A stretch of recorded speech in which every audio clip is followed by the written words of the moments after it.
Did I say that right? Natural and a master herbalist. And we got to talk to him a little bit yesterday. He's been in our home with his wife, and what a pleasure it's been for us to have them there.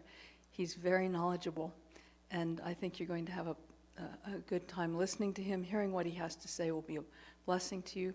There's going to be a couple of breaks during the program, and during the break you have the opportunity to maybe purchase some herbal supplements outside. At the end, they're going to be leaving fairly quickly when it's over. So during the breaks there's an opportunity, but they're going to have to pack up and leave for home right afterwards. So we don't want to delay them. They have a long trip home.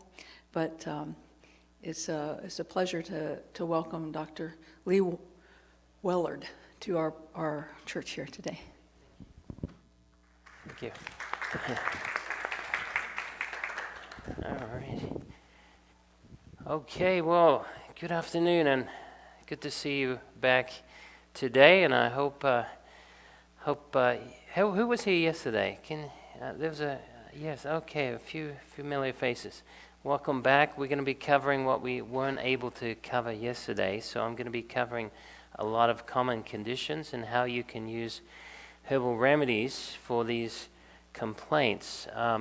I'll make sure that I'll leave some time for some questions, and I know some of you yesterday wanted me to cover some things and I wasn't able to get to them, so I'll cover those today.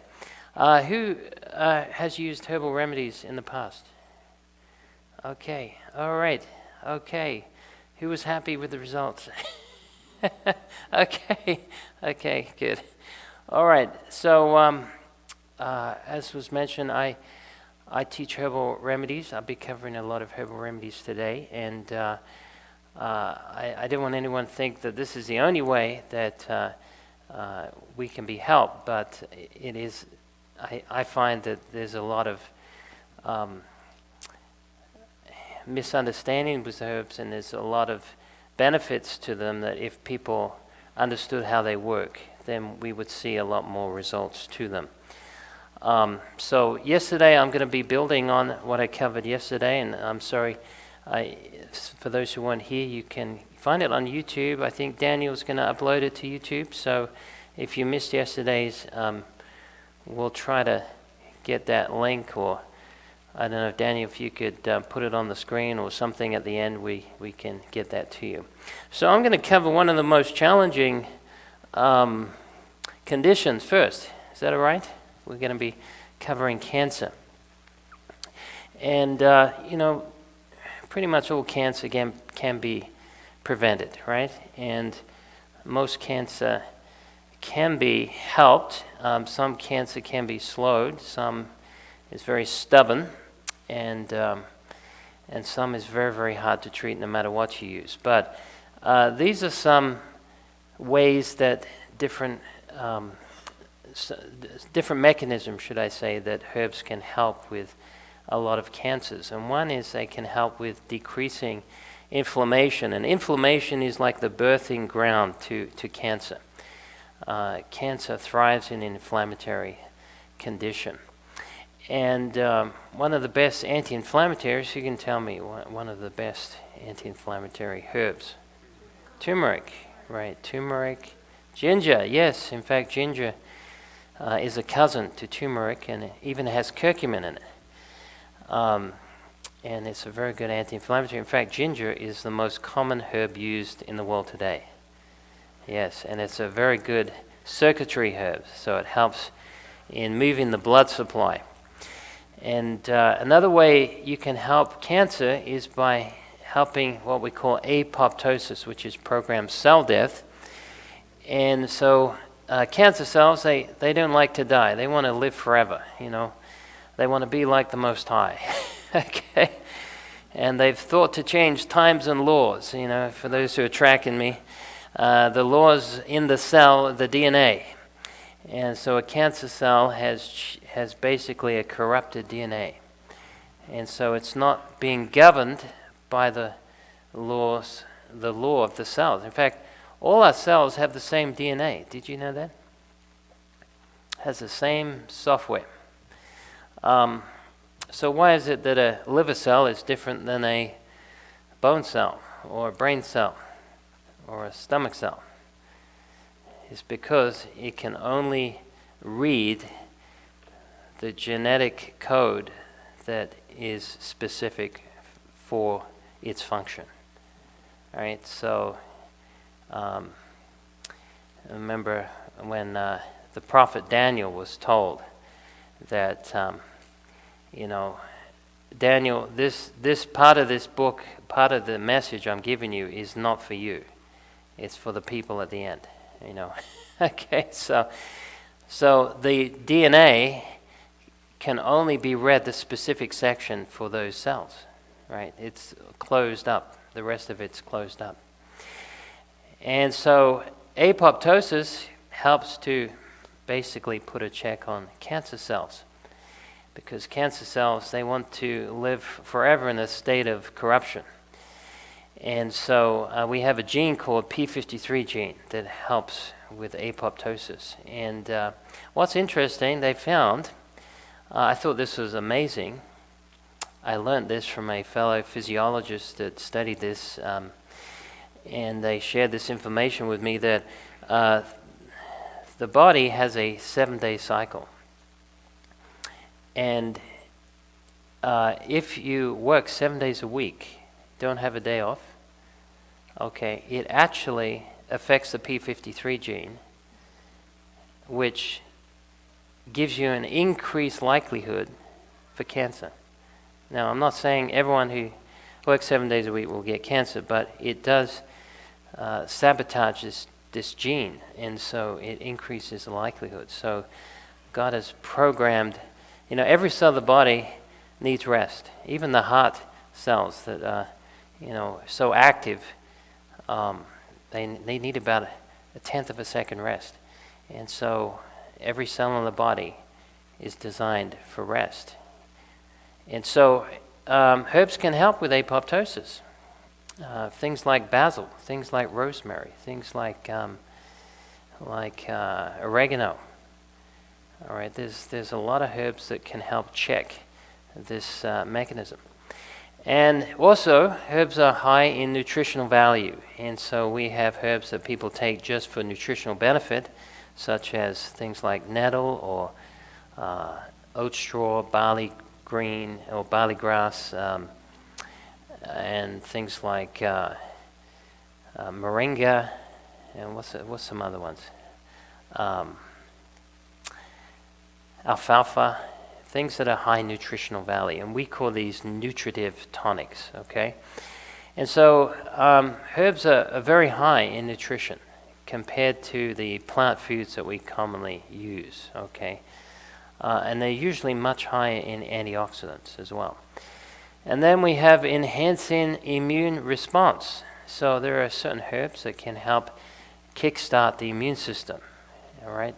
Whether that be things like echinacea, whether that be things like astragalus root, Oregon grapefruit. There's a lot of excellent herbs that help with the immune function, and so those herbs can help stimulate the immune system. And the immune cells are designed, God designed them, that they can attack cancer. In fact, in our bodies, every day we have cells that can potentially lead to cancer. And the reason we don't get cancer is because the body's able to correct those abnormalities in those dangerous cells before they get too far advanced. And so we get cancer when there's too much damage that can't be repaired fast enough, right? So there's more damage that can be repaired by the body, and so these mechanisms go unchecked and the cells can become mutagenic. And so improving the immune system is a great way to help with that. And then decreasing angiogenesis. Now, angiogenesis is basically where the blood vessels are birthed, okay, created. So, and cancer cells, when cancer starts to take off, it basically needs a blood supply. and so it forms its own blood vessels, okay? And so once it gets its own blood supply, it can grow more rapidly. And so there are herbs that can help protect against angiogenesis. And then we have protection against metastasis. And that's where the cancer cells can actually start to propagate. And, sin likes company, and it likes to evangelize and share its message of destruction with everyone. So cancer cells, when they get to a certain stage, they can get what we call metastatic, and they start to spread through the bloodstream. And then improving organ functions.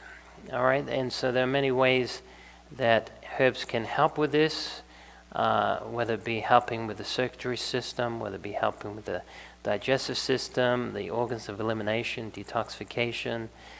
There's many good herbs to help with that, and preventing DNA damage and mutation. And the primary mechanism to help with this is basically with antioxidants.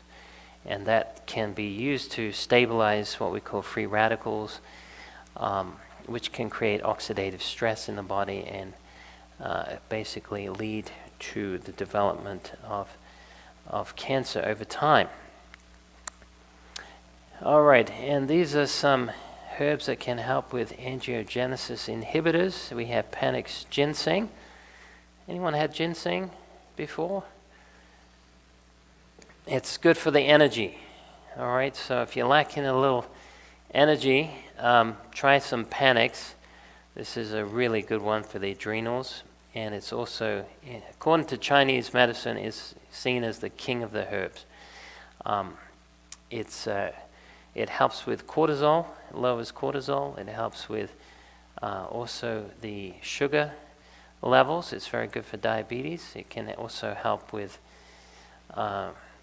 your thyroid gland. It can help with brain transmission. It can help sharpen the intellect, and it's very stabilizing to the energy levels.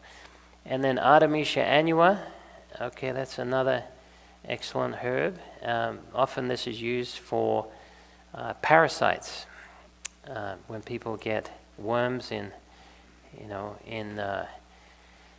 from third world countries, or maybe even they've eaten something that contains parasites. Artemisia annua is one of those. They used to use it also for malaria as well. Cinnamon is another one. There's two different types of cinnamon. There's cassia and there's Ceylon cinnamon. We like to recommend the Ceylon because it's less irritating to the gastric mucosa. And cinnamon is very flavorsome. It's very good for regulating blood sugar, and it's also excellent for angiogenesis. And of course, turmeric.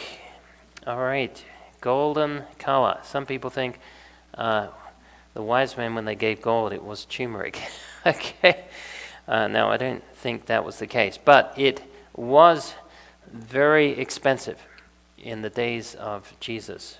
Turmeric was an oriental medicine, and it was very sought after in the East there.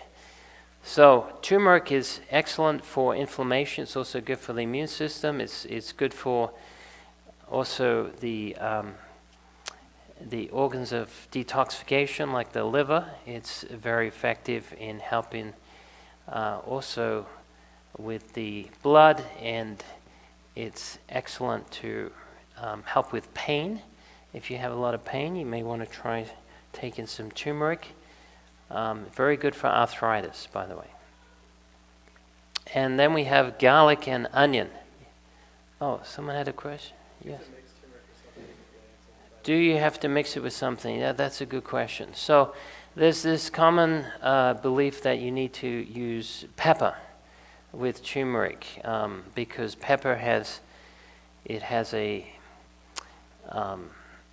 chemical called piperine, and piperine helps basically stop the degradation of curcumin. So when you take curcumin, because it's an isolate, it's metabolized by the liver in about 20 minutes. So people recommend black pepper because the piperine suppresses the liver's action of metabolizing the curcumin.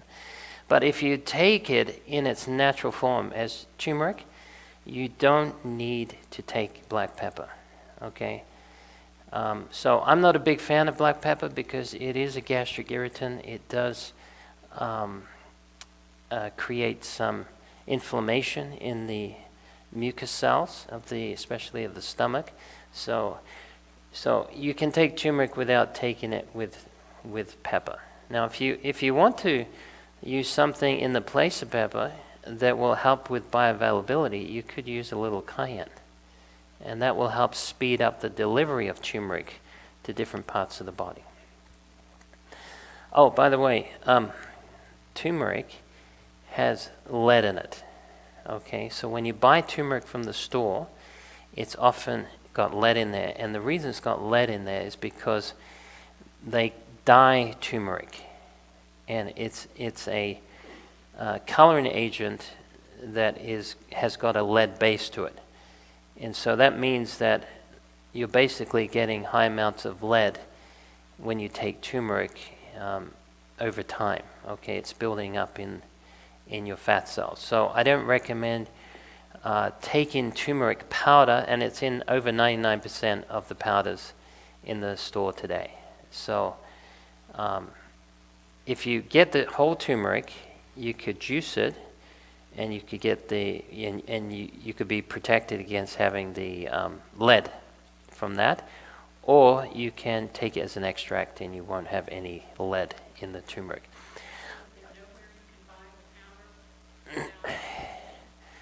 There's very few places. If it doesn't say no lead in it, then assume it's got lead in it. Yeah, unfortunately. What's that? What is it? You said you could get it in its original form. What does that look like? Is it root? Yeah, if you take the root, the turmeric root, sometimes you can buy in health food stores. Sometimes, it depends on the store, but they can sell them as the whole root, and you can, no, it's what's that?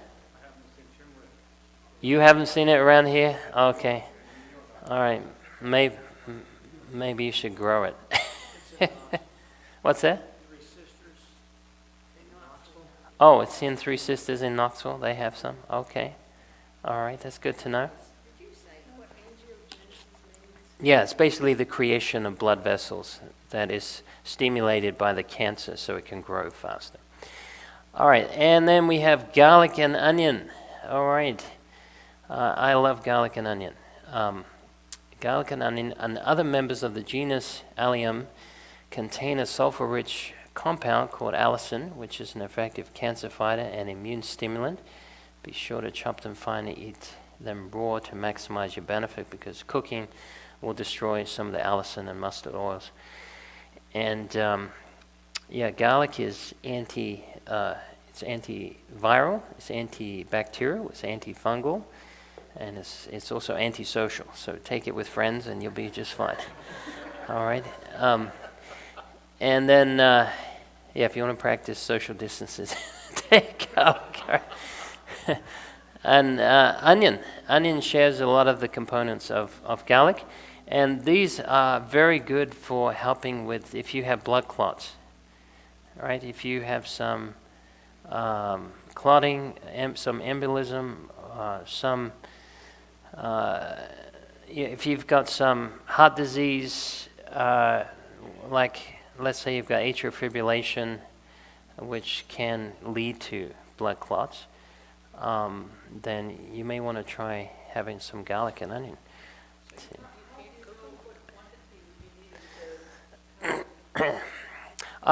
Well, garlic, about 2 cloves a day. Yeah, about 2 cloves a day, generally. Yeah. Yes, because you destroy some of the allicin and mustard oils. Yeah, and you can make a good salad dressing out of garlic, by the way.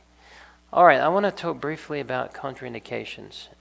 There are some herbs that can conflict with certain medications.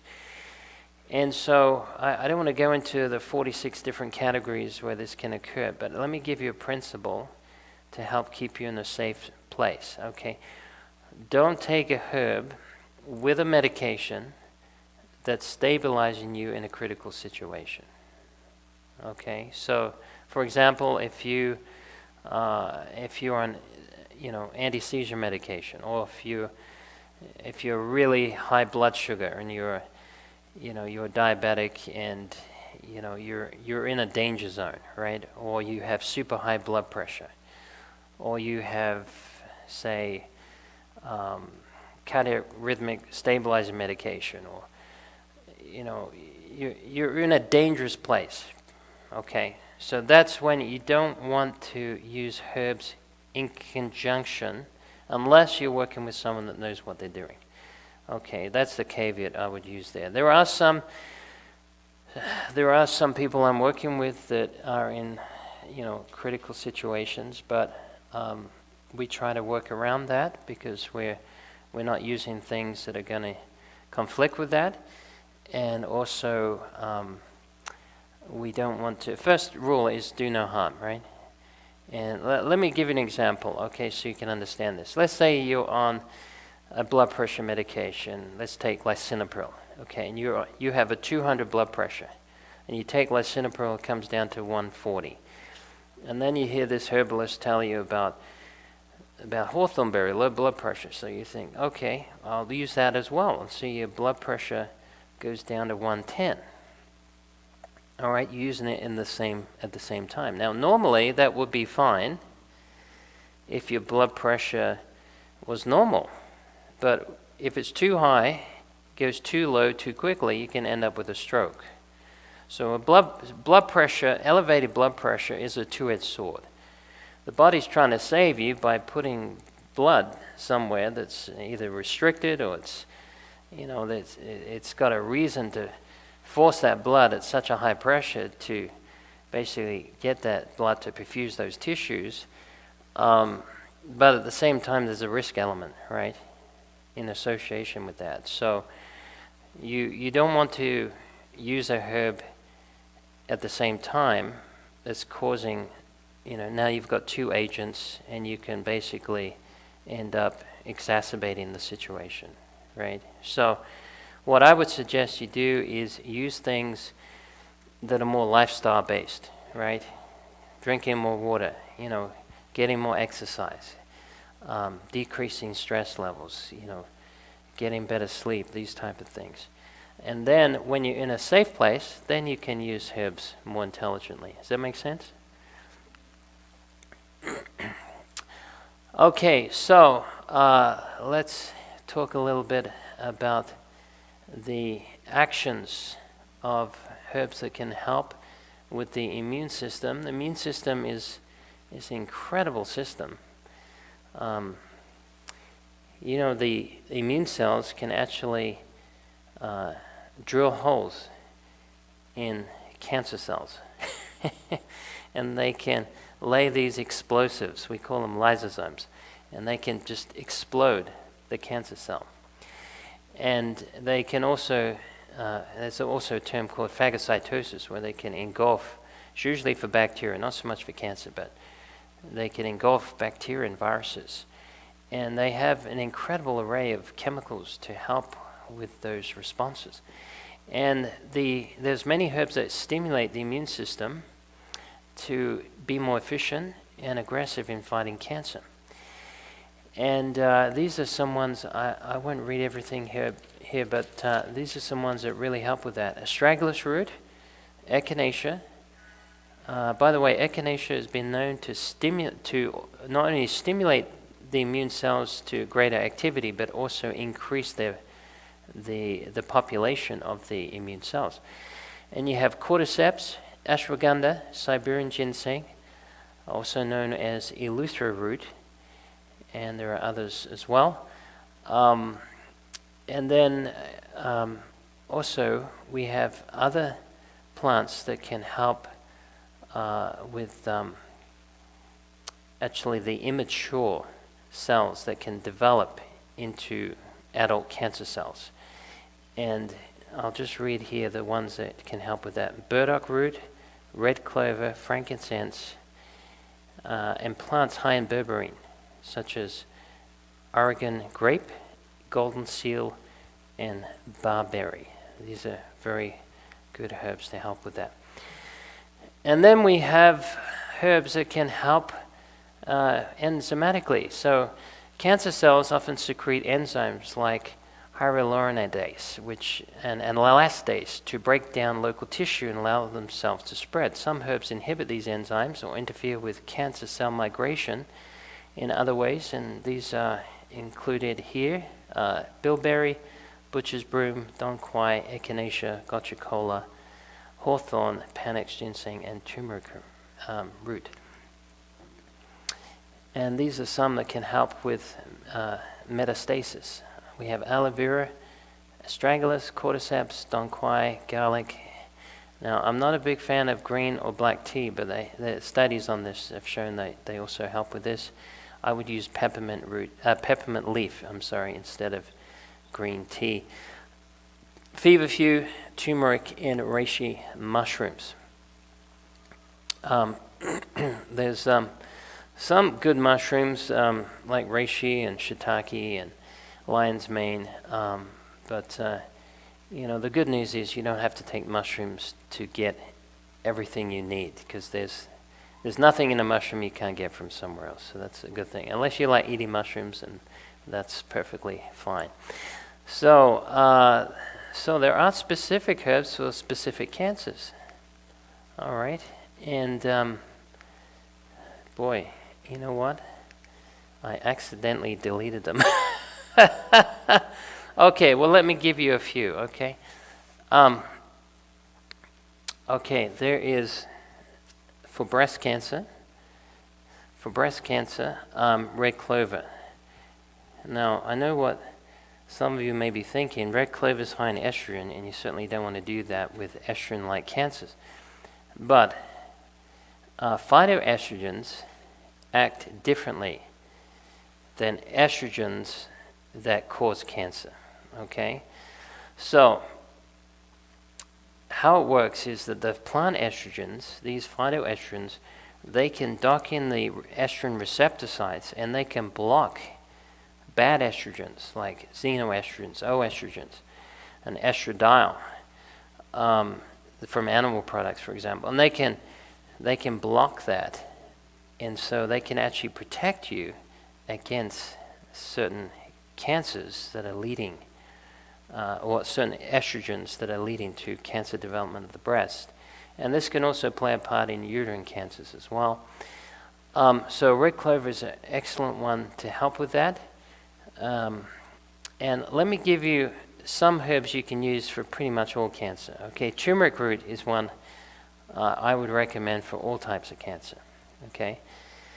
Another one I highly recommend is also a dandelion root, because dandelion root is such a good herb to help with liver function. And often the liver is compromised with cancers. Not always, but many times. And the liver is the major organ of detoxification in the body. And so you want to make sure it's working well. Now, there are over 100 million people in the United States that have fatty livers. Over 100 million, and they don't know it. Okay? So this is a big problem because it compromises liver function. And fatty livers lead to cirrhosis of the liver over time. And this can lead to cell death. Okay, and you end up with basically destroying your liver. The liver is a very robust organ, by the way, and it can withstand a lot of abuse.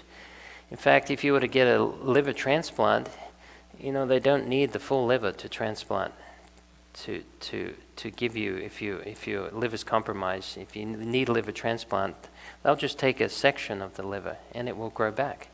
It's incredible. You could destroy up to 90% of your liver and it can grow back. Okay, so it's very, very hardy.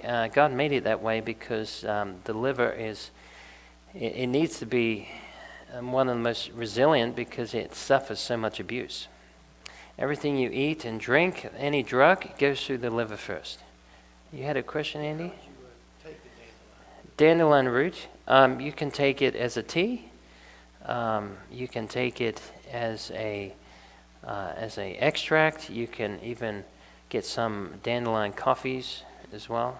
You know, those are the two main things. And you can even eat the dandelion. In fact, any part of the dandelion you can eat. Yes, it's amazing. A lot of cancers I deal with men with the prostate, and one of the best herbs for helping with prostatic cancer is saw palmetto. Saw palmetto, yeah, and also another herb is paldiaco, and also red clover, as well as stinging nettle. And we've seen amazing results with these herbs, just because it's good to get validation through blood work, and so we often send people to get blood work three months later and see their PSAs coming right down, the swelling going down. And you know, as I said yesterday, there's not one herb that works 100% of the time for 100% of people, but I would say so far with prostate cancer, we have seen really good results with these herbs, and I've seen people up to 400 PSA come down to 2 in a very short amount of time. Okay, who's got a cancer they want me to quickly talk about? I only covered a few.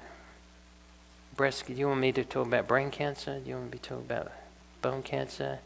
Leukemia? Leukemia, okay. So with leukemia, one of the best herbs to help with that is the astragalus root. Okay, so it's very good for what we call leukopenia, and it stimulates the production of white blood cells. And then another herb you can take is turmeric root. Definitely recommend that. And then also nettle, stinging nettle. One of the reasons I recommend nettle so highly is because nettle has more nutrition than any other herb or plant on the planet. Okay, and it's the closest thing we have to the tree of life. Okay, so we have high amounts of vitamins in nettle. Vitamin A, B, C, D, E, K, and P. It's also very high in iron. It's very high in minerals. It's high in phytochemistry, and also it's a blood nourisher and cleanser. So it's very, very helpful for all types of cancer. But if you're going to take one herb to help with nutrition, I would use nettle. All right. Now you could take that as a tea or an extract. The reason I mention teas and extracts is because that's how you get the herb straight in the bloodstream. If you take it as a capsule or a powder, it requires hydrochloric acid for extraction. And so if you take it at the wrong time, you're not going to get much benefit. If you take it with a meal, you'll get 38 to 50%, 52% on average extraction rates on that. Whereas if you use an extract, it's more concentrated, it goes straight in the bloodstream. And yes. Yes. What would you do for a 3-year-old? He has leukemia, and I don't know if I Okay. can talk them into giving him it. But Yes. if I could, what would be the best way to do it? Yes. Well, let me just share this with you. There are many different causes to the same problem, right? And usually we have a convergence of factors bearing down on the same problem, right? So it could be 20% caused through diet. It could be 15% stress. It could be 10%, lack of water, and we could go on, make up that 100%. And so my job is basically to find the cause first, because, I don't want to just give a herb if I don't understand the mechanisms that have contributed to that. So, even though I'm teaching here today and I'm sharing with you some of these benefits, it's still not, it's not a cookie cutter approach. So I would have to find out what are those things that have been causing that problem to occur, and then using herbs that are going to help rectify that. Okay, and with all the other implementations of a healthy lifestyle. So if your it's your grandson, okay, so if his parents want to reach out to me, I'm happy to talk to them. It's a little bit more challenging with 3-year-olds, so you really got to reach the parents in order to help the kids. They're actually doing a study because in Southwest Virginia, there's multiple children who have come down with leukemia. Like, Yes. we're talking, it's in the news and everything. Yes, yes.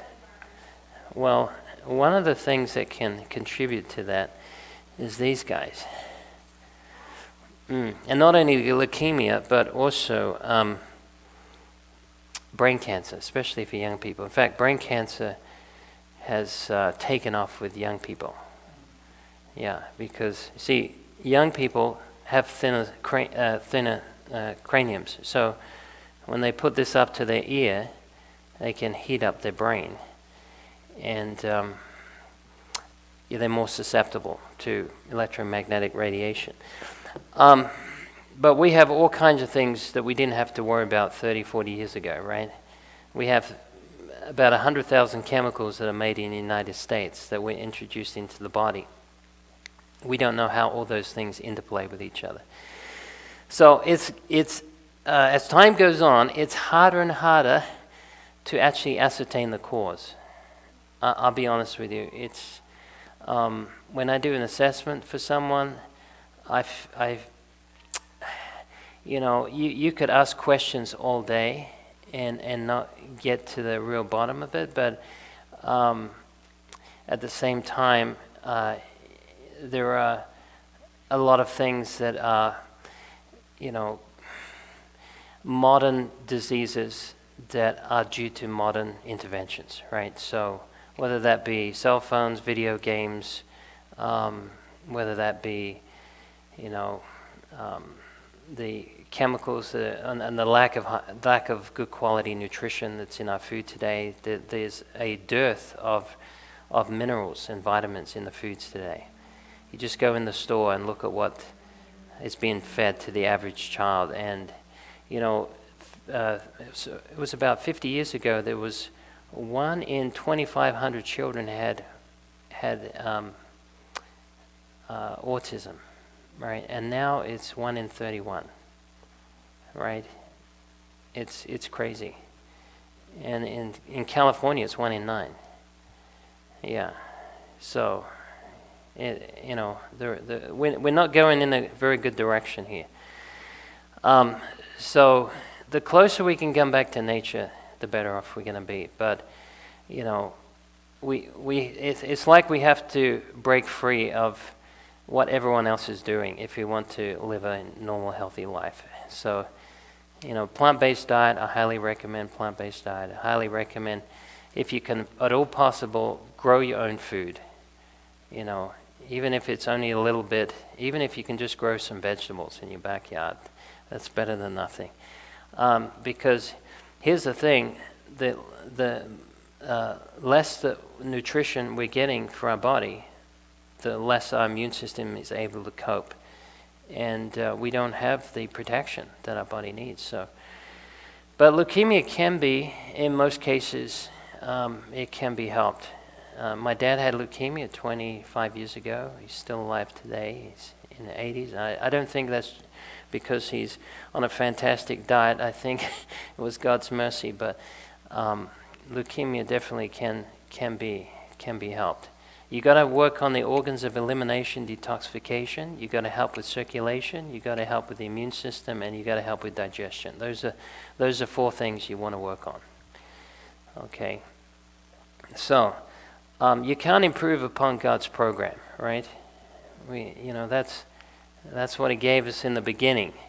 I'm going to talk briefly on hormones, because I'm seeing a lot of ladies with hormonal issues, and This is getting worse and worse every year. And I hardly meet a lady today that doesn't have hormonal problems. And statistics show that 80% of women suffer from hormonal imbalance. Some women live with these imbalances without even realizing it. In fact, 70% of women are unaware of conditions like PCOS, which is polycystic ovarian syndrome, that they may have manifested due to hormonal irregularities. And this is seen especially in our younger generation. So hormones act like a symphony. Now, let me share a piece of advice with you that I think if you get this concept, you will you'll be able to help someone else. Okay, so if you put a hormone in your body, it doesn't matter what hormone it is. Okay, as soon as you do that, you become the conductor of the choir. Okay, so let me explain how this works. So let's say you take a hormone like melatonin, okay? So you take melatonin, which helps with sleep. And when you put that in your body, usually it's about 100 times what your body makes. And so it goes in the bloodstream, and there's a little pituitary gland that picks up, it's like a dipstick, it picks up all the hormones in your body, and through a biofeedback mechanism, it enables the glands to regulate and control that hormone. And so it tells the pineal gland, which makes the melatonin, stop making melatonin. We got plenty here. All right? So the longer you take a hormone, the less your body makes. And then the more dependent you're going to be on outside sources. And even if the hormone is identical, we have what we call bioidentical hormones, right? Even if it's identical to how the body makes. Now, there may be exceptions where this may be necessary, especially when people don't have the capacity to make a hormone. For example, if you have had your thyroid removed, or if you're a diabetic type 1, you're going to be dependent on insulin, all right? If you don't have the thyroid working, you're going to be dependent on things like levothyroxine.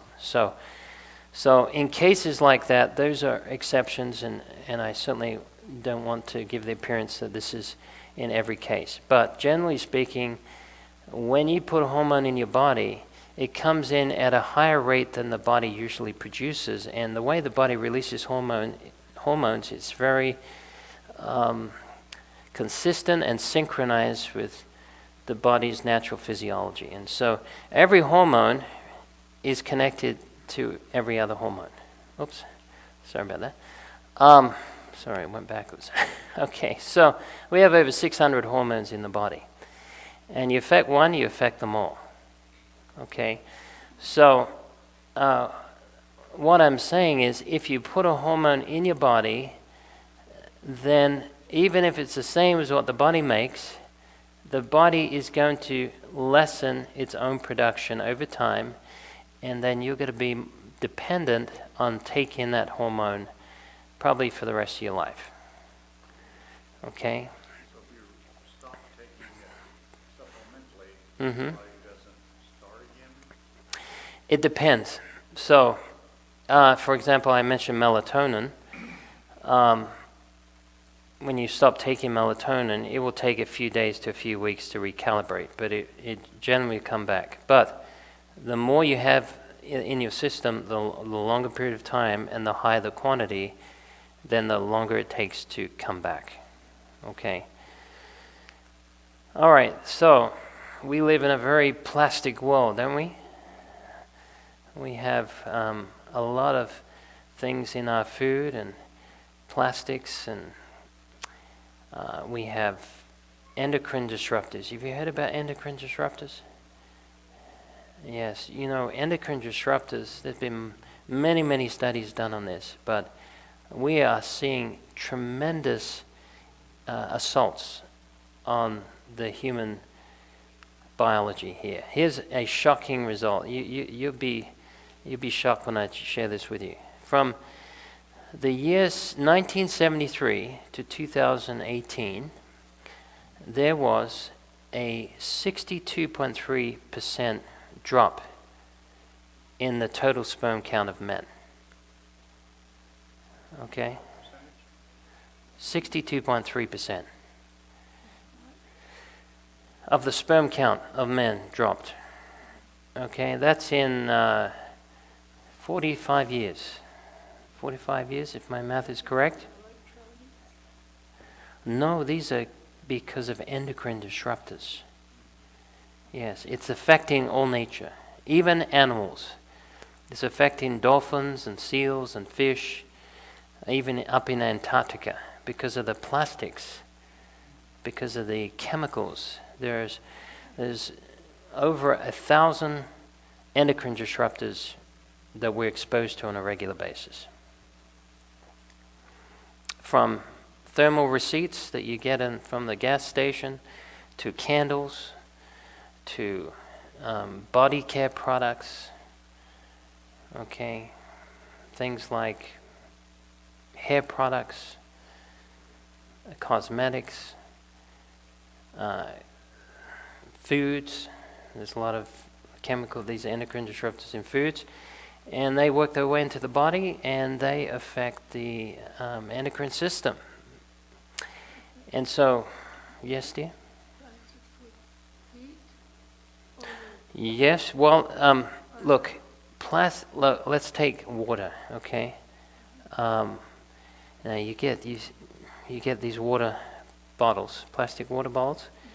Now, generally speaking, it's not a problem, but if you leave it in the sun, okay, it starts to break down some of those polymers in there, and it basically leads to endocrine disruptors going into the water. Microwaves, yes, microwaves is another one.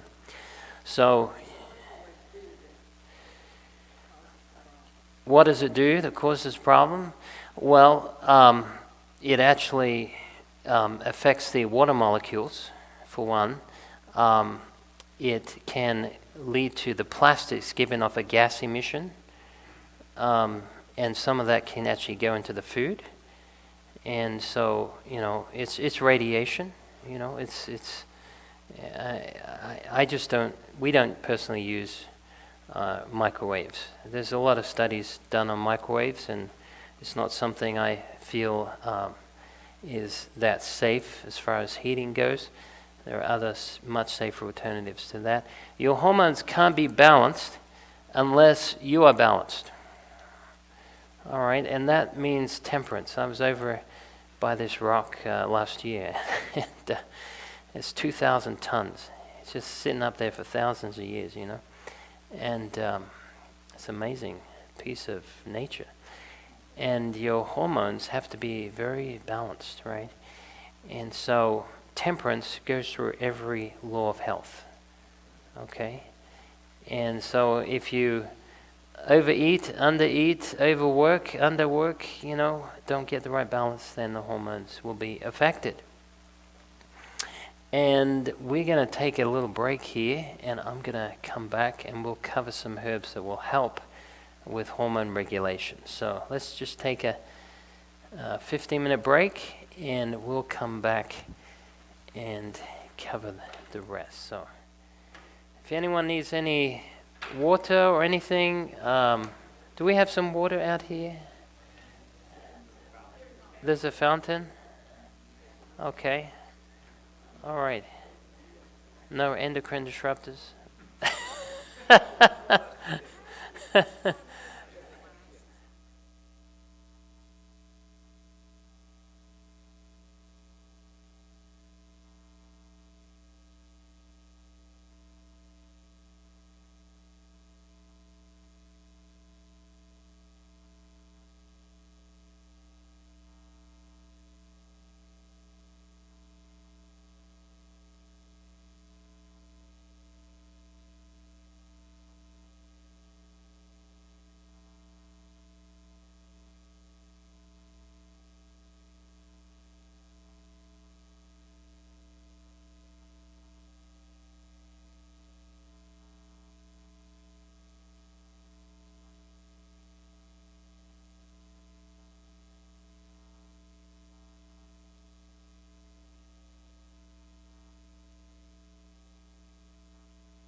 Get this working? Thanks, Daniel. Okay. All right. So we're going to cover some really good herbs for hormones.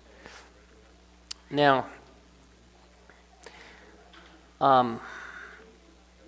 these, I'm going to give you some general herbs, but there are specific herbs for specific conditions, okay? So let's cover red clover first, or this is called Trifolium pratense. Now, Trifolium pratense is an excellent herb for helping increase estrogen levels. It's very high in phytoestrogens.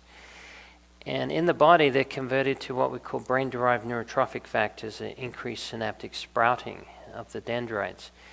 And so it's very good to increase the brain capacity as well.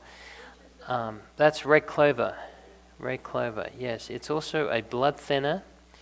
It's a blood purifier. It also helps with increasing fertility. Okay, it's very good for the circulatory system.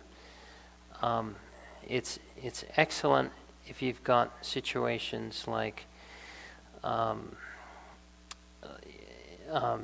you've got low estrogen or even estrogen dominance. Okay, so here's the thing: if you have too high estrogen, it can help bring it down.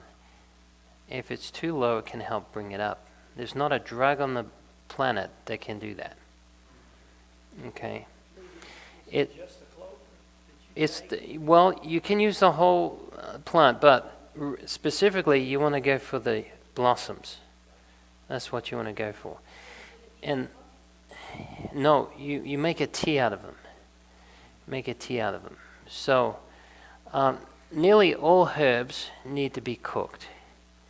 And the reason for that is because the heat, it swells the leaf and it ruptures the cell walls and it allows the contents to go into the water.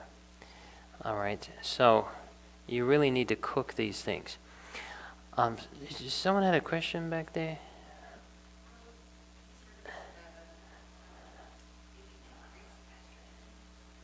If it's too low. If you have no estrogen, then okay. Well, okay, I know what you're saying. But even with a total hysterectomy or postmenopausal, your adrenals still make up, they're still producing sex hormones. Not as much, but you get maybe 30%. So what I encourage people to do is build up their adrenals. It helps support their adrenals. So if a lady's had a lot of stress leading up to menopause, she's going to have a rough time, when she hits menopause, because the adrenals aren't able to compensate for that change as well as if they would be normal. But it's not going to cause problems taking it, but at the same time, it may not do that much either, right? Okay, so, I mean, you're still making some estrogen. It's just, it's very low amounts. And the older you get, the less estrogen you make as ladies. And it's interesting that for men, it's the opposite. The older we get, the more estrogen we get. And for ladies, the older they get, the more testosterone they get. It seems sort of a reverse of roles there, but is there a reason for that? Yeah, I have not been able to figure it out, but if someone knows about that, now's the time to share. I don't know why that happens. No, that's one I need to look into. Oh, that's what it is. That's yeah. It took a lady to figure that one out. So the man had less drive as he gets older. Oh. All right. Also, red clover's isoflavins are cancer protective. All right. So it's one of the highest in isoflavins. Now there are also isoflavones in soybeans, but this is one of the highest, is red clover. And yeah, it also tastes pretty good as well. And if you ever had, anyone here had a red clover tea? Yeah, it tastes pretty good, doesn't it? And put a little bit of honey in there, and it's really good. So, yeah. Yeah. You want to wash them first, make sure a dog didn't beat you to it. You know.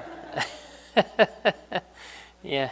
We call this wild crafting. Wild crafting, you just take herbs out of nature. You just got to make sure that you know what they are. Yeah. That's right. Yeah, yes. But yeah, you can do that. Yeah.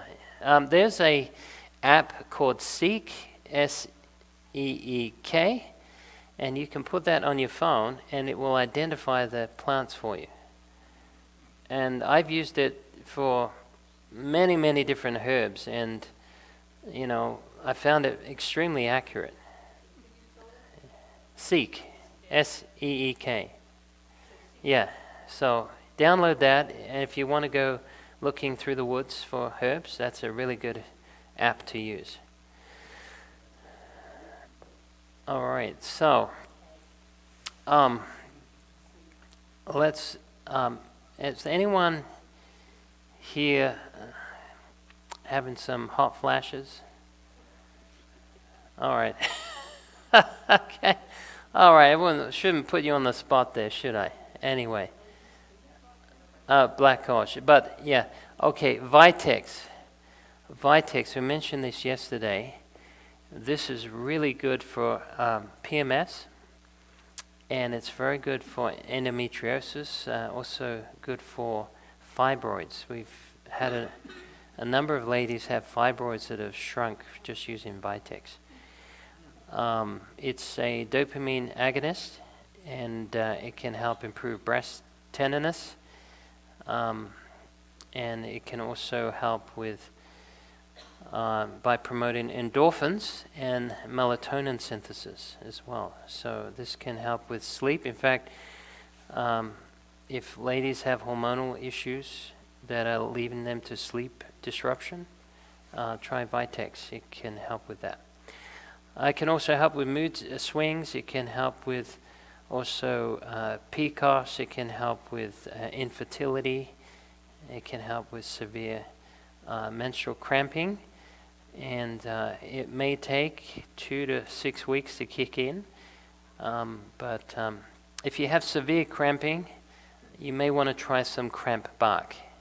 Cramp bark is one of the best ones to use. It's antispasmodic.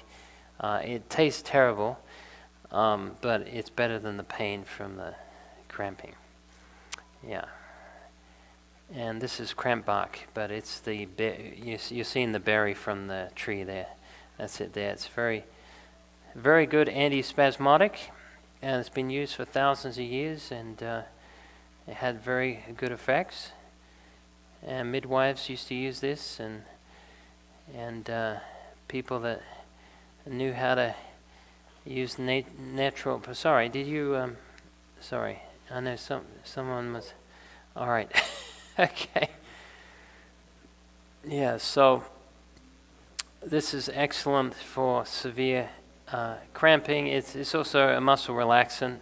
You can use this for a number of other conditions, but it's mainly used for menstrual cramps.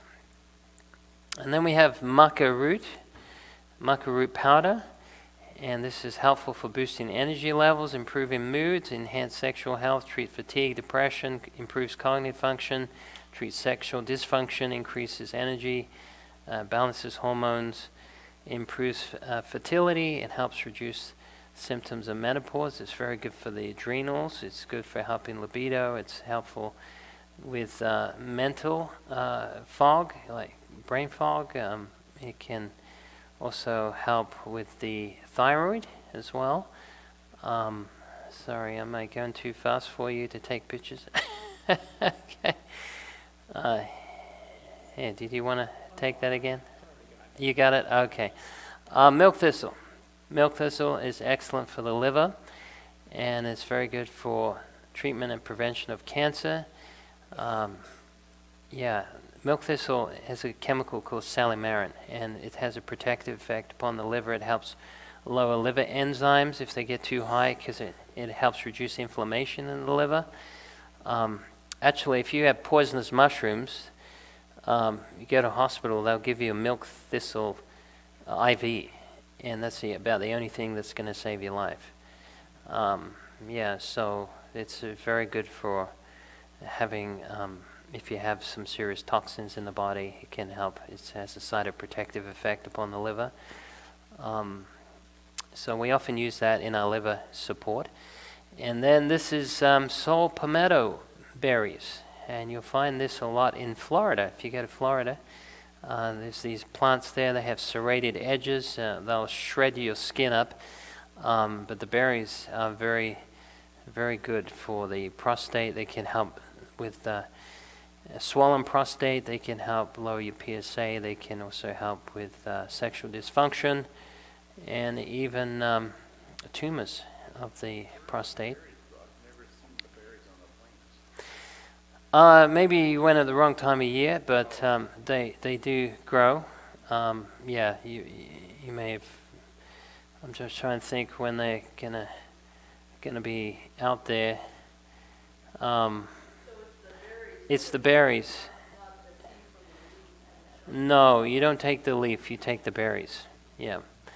So they can help with prostatic hyperplasia, and yes, they appear to have similar effects to that of medication like finasteride, which is better tolerated and less expensive, and also helping with chronic prostatitis as well. And there's a lot of studies on salt palmettos, by the way. Oops, gone backwards, didn't I? Okay. Stress. Does anyone get stress? It's a condition we have in our society today. You heard of adaptogens? What do adaptogens have in common? Adaptogens have in common. Adaptogens help lower the effects of stress in the body. That's what they do. So they're mostly from roots, but there are some exceptions to that.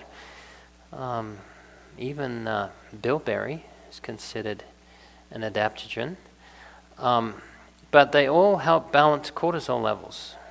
And cortisol is that important stress hormone. It's one of those hormones, if it's too low, it can cause problems. It can even lead to inflammation. It's used for stabilizing the cell membrane. It's used as a glucocorticoid, so it regulates sugar in the body. It's got dozens of functions to it, but if it's too high for too long, then it can cause inflammation, right? And this is one of the biggest problems that we have is stress for too long. All right, so we have 3 stages of stress. We have fight or flight, we have the adaptive stage, and then the exhaustive stage. And the exhaustive stage is where your body is just lying on the bed all day, staring at the ceiling, because it can't function. So the body puts you out to preserve life. Okay, and it's not all like from physical stress. I mean, it's most of the time emotional stress. Yeah. And feelings of despair, despondency can cause that. I remember I met this young man in Wildwood, in Lifestyle Center, and he got this idea in his head that God had left him, forsaken him. He was going to hell, and he got into depression, and he admitted himself into a psychiatric ward. And he said he stared at the ceiling for 18 months. He didn't do anything, just lay in his bed and stared at the ceiling. And he heard a voice one day saying, "Rise up and walk." And so he started walking, and he just kept walking. And all day he walked. And he said he felt so much better after he walked, and he realized that God was still with him. And then his reason returned. He went to check himself out. They said, "You can't check yourself out." He said, "I check myself in, I can check myself out." And they let him out, and he was a new man. Yes, he said, "I was a Nebuchadnezzar." Yes, you see, hope. Hope is very important. Yes, we all need hope. That's what gets us that's what drives us. When you lose hope, things can go down with your health. My grandfather was given 6 months to live. On that very day, 6 months was up, he died. He believed he was going to die. He died. So we are prisoners of hope. And so when we lose hope, especially when we lose hope in God, that things can de-escalate very quickly. But stress is, what causes stress? You know what causes stress? What? Worry? Children, yes. I'm right with you, sister, I tell you. Yes, I don't think I've ever had so much stress till we had children. Yes, that's a big one. That's definitely a big one. But it is basically when you are trying to control a situation, right, that is outside of your control, you get stressed. Yes, it's our response. So, yeah. Like in Australia, I lived in a place that had 2,000 snakes per acre of land. Yeah. 2,000 snakes per acre of land. So I had a big snake like this fat in my bedroom one time. I had one that fell off my kitchen roof, and I went behind the cupboards and I grabbed its tail and it wrapped itself around my arm and its head was coming towards me, and I knew it was one of those what do you call them? Garden snakes. So I wasn't worried about it, so I put it in the oven, but it escaped out this little hole in the back of the oven. But because I wanted to keep it because it keeps away the other snakes, you see. But I've seen snakes, between my legs, and I've had deadly snakes that I've had to kill, and I've had a lot of snake encounters. But for some people, snakes are cute, right? Oh, what a nice pet. For other people, it'll give them a heart attack, right? So what is it? What made the snake more dangerous to one person than the other? It was their perception, right? So it's to do with our perception. What gives us the greatest threat? Okay? And it's usually something that lies closest to the heart, right? What gives you the greatest fear and anxiety lies closest to your heart. Whether that be the children, whether that be your health, whether that be your finances, whether it be, your reputation, whatever it is, that's going to cause the greatest stress. So, arthritis. You want to know about arthritis? Okay, I'm going to give you 3 of the best herbs for arthritis. They're right here. What is for the stress? Yes, we didn't cover that, did we? Shame on me. Okay, so these herbs here are very good for stress. So, let me give you a few of the best ones. One is ashwagandha.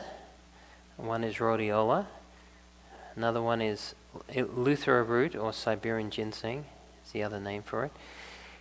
And then also Panax ginseng. Panax ginseng is probably one of the best ones for stress. Yeah.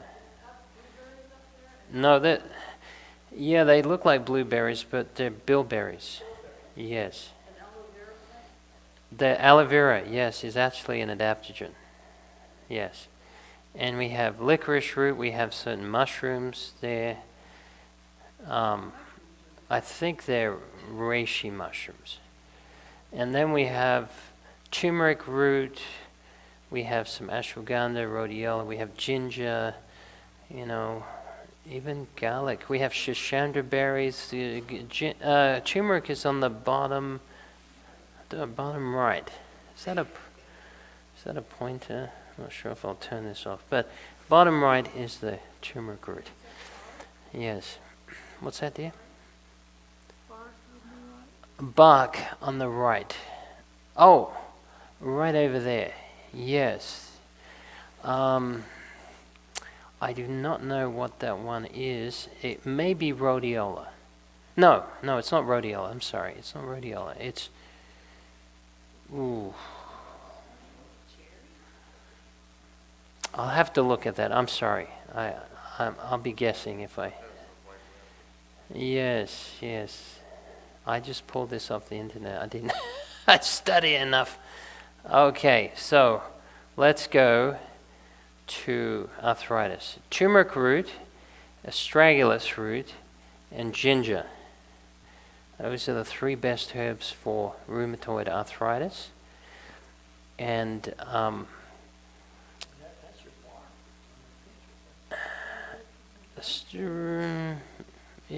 you think so? Let me see. It looks close. It might be. Astragalus.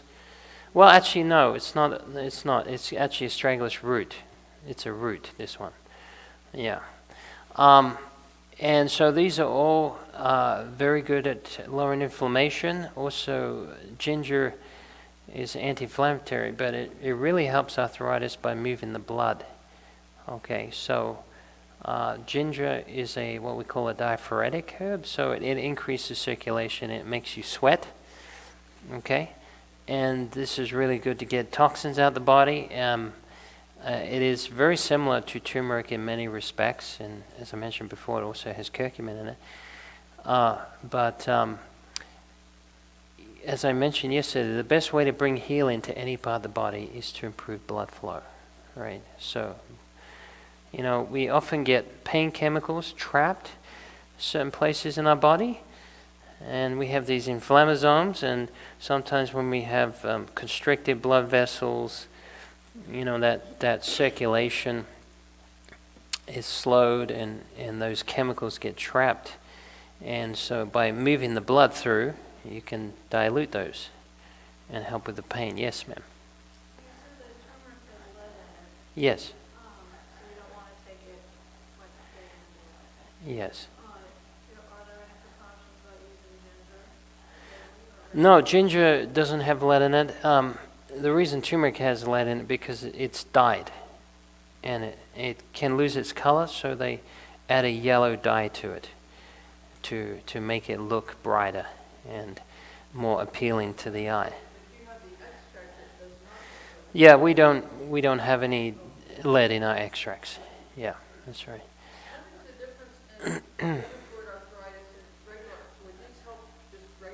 Yeah. Yes. I mean, rheumatoid affects many places of the body, right? So, even the back gets affected. But, yeah, anytime you stimulate blood flow, which many of these do, and lower inflammation, you're going to have relief with pain, right? Speaking of pain, I don't think I have a slide on this, but do you want to know a good one, really, one of the best ones for pain? It's Jamaican dogwood. Jamaican dogwood, yes. So Jamaican dogwood is not just a great anti-inflammatory, but it blocks the pain signaling, and we use this with licorice root. We use it with also cayenne, a little cayenne, turmeric root, and devil's claw. And it works as a really good painkiller. Devil's claw. Don't let the name put you off. Okay. But I've had to use this myself recently. I cracked a tooth on a hard piece of lasagna, and the dentist couldn't see me for 2 weeks, and so they said, just take painkillers, And I'm thinking, I have to be pretty much at death's door to do that. So I took my pain formula. It's just an extract. Just put a couple of drops on the tooth, on the nerve, and pain instantly went away. Now it did come back like in about an hour or so. I had to keep using it, but the longer I used it, the less I needed of it, and it was really, really helpful for me to get me through for 2 weeks. I don't know what I would have done without it, but it's been used. We've used it also for cancer pain. We've used it for surgery pain. We've used it for rheumatoid arthritis. We've used it for also neuralgia. Any type of really severe debilitating pain, it's worked really well. This was something that, often is a criticism with herbs, is that, they don't help with pain like modern medicine does. But I've found that it's actually the opposite. And I could share many, many stories about this. One of the first stories that got me into this was we had a friend who just had an accident with a circular saw, and he was at home, and he was doing some work in his kitchen, and he was cutting a piece of wood with a circular saw, but he was holding the circular saw with one hand, cutting a piece of wood, and it went straight in his groin. And so it severed his scrotum, and he was 1 millimeter away from severing his femoral artery.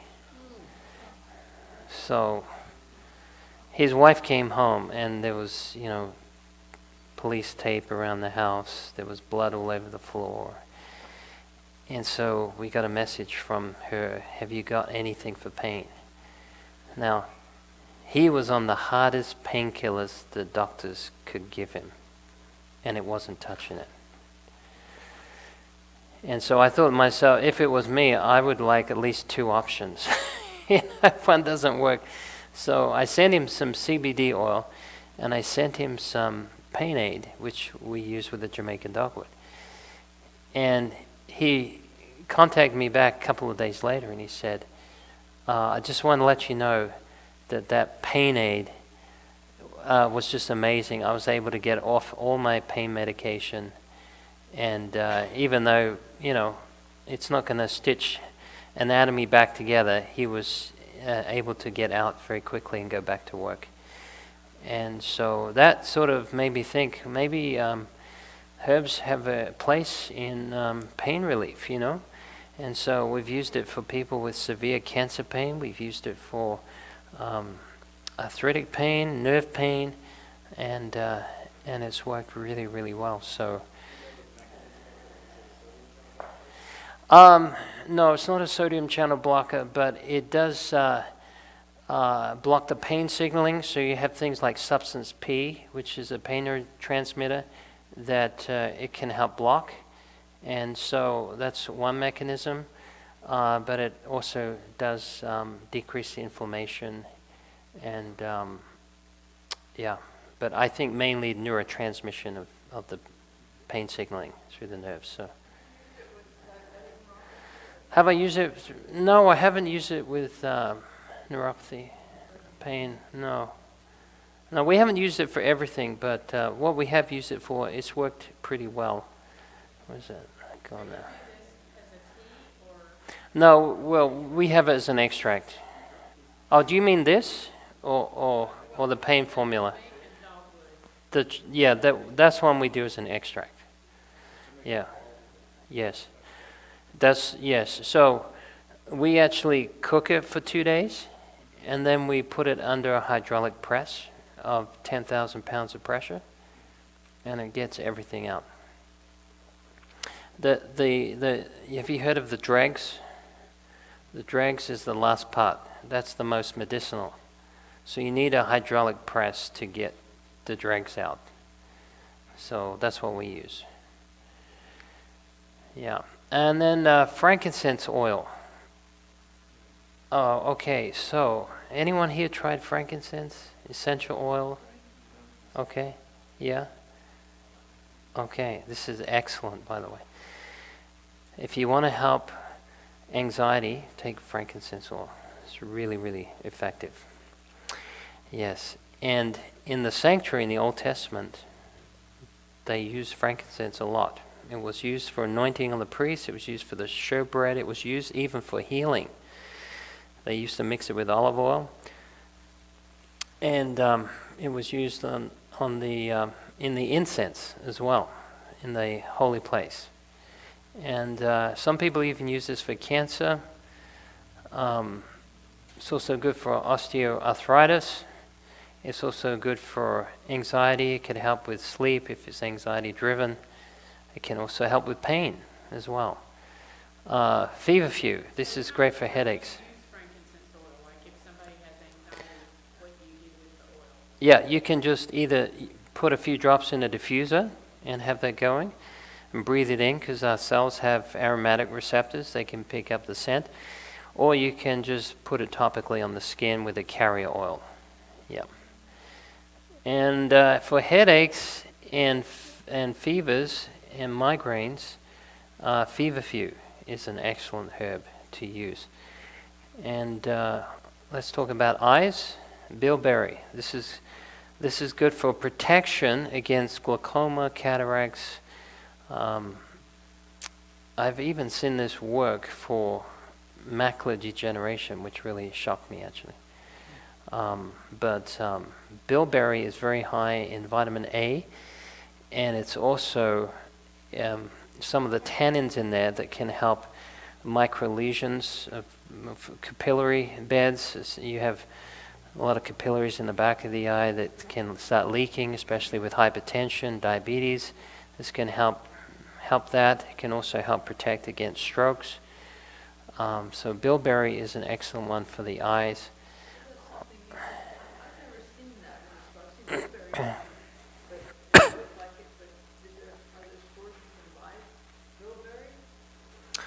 Stores. I haven't seen them very common in stores. I'll tell you where we get some of our supplies is from Mountain Rose Herbs and Star Wars Botanicals. Those are two leading places we get our herbs from.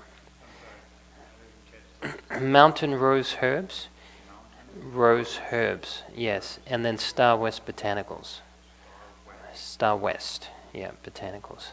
Well, we have another break, and we'll cover the rest in the next session, and hopefully we'll be able to cover some of your questions as well.